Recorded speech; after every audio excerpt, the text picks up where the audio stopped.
technology acknowledges that our campuses are located on the unceded traditional territories of the Coast Salish nations of Musqueam, Squamish, and Tsleil-Waututh.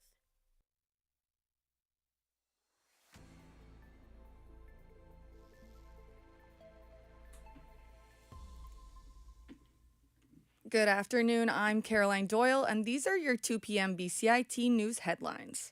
A pilot program that decriminalized small amounts of drugs is officially ending on the 31st of January. This comes after Minister of Health Josie Osborne announced they will not be asking the federal government to renew the exemption. She said this decision weighed heavily on the results. This was always a time-limited trial, and we were always clear that we would monitor and evaluate the trial as it went on. And as I said before, not providing the results that we wanted to see, we've made the decision to end the decriminalization pilot. The pilot allowed drug users to carry up to 2.5 grams of substances such as cocaine and heroin without police confiscation. Osborne says they will be investing their efforts into Access Central, a clinical phone line to those who need support for addictions. Access Central is available in Fraser Health, Interior Health, and Island Health districts. A new club at BCIT aims to empower future women in engineering. Reporter Emma Bolsner has more on their return. The Women in Engineering Club returns to BCIT's Club Day after a pause over the last few years. The club hopes to build a community for women engineers. Club member Krisha Galang is more confident in embarking on an engineering career after joining the club. The sense of community that girls have with each other, like girlhood and stuff, is what really keeps like me going some days. It can get overwhelming with like the amount of like workload and just like, again, the male-dominated field. It's just like really comforting and like it makes me feel like I got this. The club eventually hopes to hold meetings monthly once more members join. Emma Bolsner, BCIT News. A recent survey says drivers in BC feel nervous or unsafe when driving in winter conditions. BCIT's reporter James Noe has more on how to prepare for the road. A surge of heavy rainfall and even snow hit parts of Metro Vancouver in early January, reminding residents to prepare for the upcoming winter weather. An ICBC survey shows that 60% of drivers feel nervous in such conditions. BCAA's Senior Manager Road Assistance Fleet Operator, Danny Quigley, says that drivers should make sure their vehicles are well prepared before hitting the road. One of the most commonly overlooked items is just the windshield wipers themselves. Having them checked semi-annually or annually is going to be your best plan of attack. Also, a good set of winter tires will always be your safest bet. Nearly all drivers that took part in the survey say that extreme weather events in recent years have made them more likely to take extra precautions this winter. James Ngo, BCIT News. And major property developers say the Board of Metro Vancouver are to blame for the rising cost of developments. BCIT reporter Joe McHugh has more on scheduled increases that has developers claiming financial strain. Is the home building industry being forced to pick up the tab resulting from mismanagement by government bureaucrats at Metro Vancouver? That was an excerpt from the letters Intera CEO Rick Johal sent to Metro Vancouver Board Chair Mike Hurley, in which he urges the board to reverse the increase to development cost charges, which came into effect on January 1st of this year. Johal is far from alone in his frustrations. Property development groups Polygon and West Group sent the Metro Board similar letters outlining a variety of factors that they say are hampering new developments, including low home sales volume and the increasing cost of building materials. Metro Vancouver has yet to issue a statement in response to the letters. Joe McHugh, BCIT News. An organization that rescues exotic animals is facing closure for the third time in 4 years. As Arden McLeod reports, Wild Education cares for animals that cannot survive in the wild. Wild Education provides shelter and care to about 250 animals, taking in 5 more this week, but their lease is up. Mike Hopcraft, owner of Wild Education, says they need to find a suitable space by the end of the month. We wanted to find somewhere that would do a 4, 5, 6 year lease. Nobody will do it because after that 2 years, if you want to renew the lease, they just jack your rent up or kick you out. they can bump it up by thousands of dollars. And if you want to stay there and keep your business running, you have to pay that or you have to move. In BC, the SPCA does not rescue exotic animals, a gap Hopcraft says is filled by specialized rescues. He says without a secure space, many exotic animals face an uncertain future. Arden McLeod, BCIT News. And the city of Surrey proposed to give police access 24-hour surveillance to prevent criminal activity. Reporter Orchid Salang tells us what the community has to say. Advocates and Surrey community groups are pushing back against the recent proposal of traffic camera surveillance. Linda Annis, Surrey City Councillor, recently called for the Surrey Police Service to have 24/7 access to cameras. This proposal comes after the multiple extortion-related shootings across Surrey and Delta. Mokam Singh Malik, member of the Surrey Public Safety Committee, says that this measure will do more harm than good. And so it makes people feel uneasy and does not help our public safety, and in fact is a waste of resources. Malik says the city did not reach out to the community for feedback. For now, the SPS only has access to the traffic cameras by request. Orchid Solang, BCIT News. And in international news, the United States Secretary of State Marco Rubio and Vice President J.D. Vance met with Danish and Greenland officials at the White House today. President Trump has been ratcheting up the rhetoric about the U.S. acquiring Greenland. But Europeans have come to the aid of Denmark and Greenland, saying the U.S. has no claim to it. After the meeting, Greenland's Foreign Minister Vivian Modsfeldt said she is open to talking to the U.S. about addressing security concerns.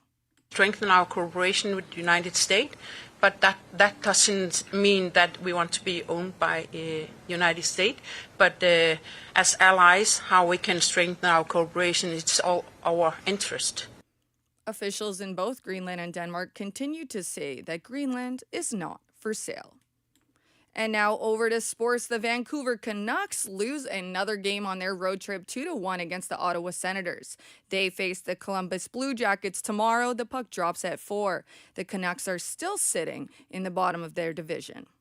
And the Abbotsford Canucks are in San Diego tonight to see if they can clinch a win against the Gulls.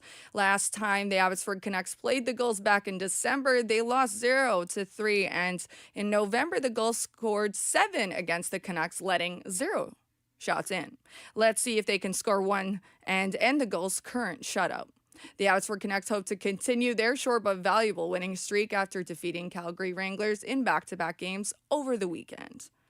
And now, in soccer, the World Cup is firing up. A grass pitch is being added for Canada's men's team friendly match against Uzbekistan on the 1st of June ahead of the World Cup in Edmonton. It will mark Canada's first game in Edmonton since an infamous 2-1 frigid win over Mexico in a November 2021 World Cup qualifier before 44,000 fans. According to Environment Canada, it was minus 9 degrees Celsius with a wind chill of minus 14 degrees Celsius. Canadian defender Sam Adagubi went viral after he threw himself into a snowbank after Kyle Larin scored, giving Canada a 2-0 lead. Edmonton Mayor Andrew Knack welcomed the news. Get ready, because this June we are rolling out the welcome mat for the World at Commonwealth Stadium. Edmontonians will forever cherish that legendary night, November 16th, 2021, when Commonwealth Stadium turned into Ice-Teca and became the backdrop as Canada conquered Mexico in the 2022 FIFA World Cup qualifiers. Canada ranks 27th and Uzbekistan 50th. Co-host Canada opens World Cup play in Group B on June 12th against a European qualifier in Toronto, then heads west to host number 54 Qatar and number 17 Switzerland on June 18th and 24th in Vancouver. Canadian men's coach Jesse Marsh is currently holding a camp for out-of-season players in California ahead of a friendly that's taking place on Saturday against number 94 Guatemala at BMO Stadium in Los Angeles. It's going to kick off at 7. Canada's next outings will be in the March 23rd to 31st FIFA window, with opponents and locations yet to be announced.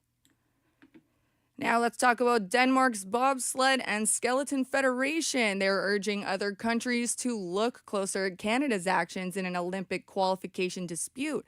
Canada pulled 4 of its 6 athletes from a women's skeleton race Sunday in Lake Placid, New York.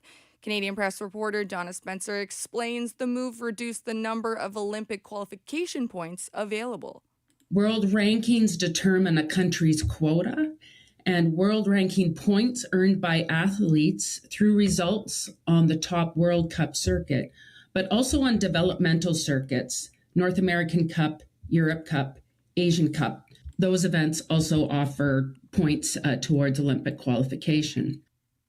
Bobsled Canada Skeletons said in a statement, it's well known that lower circuit races don't carry fixed points, adding that Canada has always treated them as places to develop athletes and not pursue Olympic qualifications. And in some happy news, Canadian paraskier Alexis Guimond wins gold in the men's standing downhill race at World Cup stop today in Austria. Guimond from Gatineau, Quebec finished first in a time of 54.91 seconds to narrowly defeat France's Arthur Bochet at 54.95 seconds and Robin Kusch of Switzerland, who came in third. Guimond, who finished third in a race Tuesday, picked up his first World Cup gold in 18 career downhill races. And also today, Molly Jepson of West Vancouver, BC, finished third in the women's standing downhill at a time of 59.05 seconds. And in the NHL playoff weekend, they set a record with 12 fourth-quarter lead changes. The NFL has experienced an unprecedented playoff weekend with the first 4 games featuring a combined 12 lead changes in the fourth quarter. This surpasses the previous postseason record of 10 set in 2007. This weekend began with a thrilling game between Carolina and the Los Angeles Rams, ending with Matthew Stafford's decisive touchdown pass.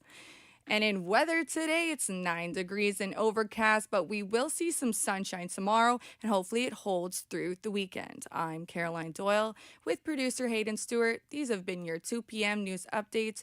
Tune in tomorrow for more. Stay tuned for more on BCIT's 1680 The Crow.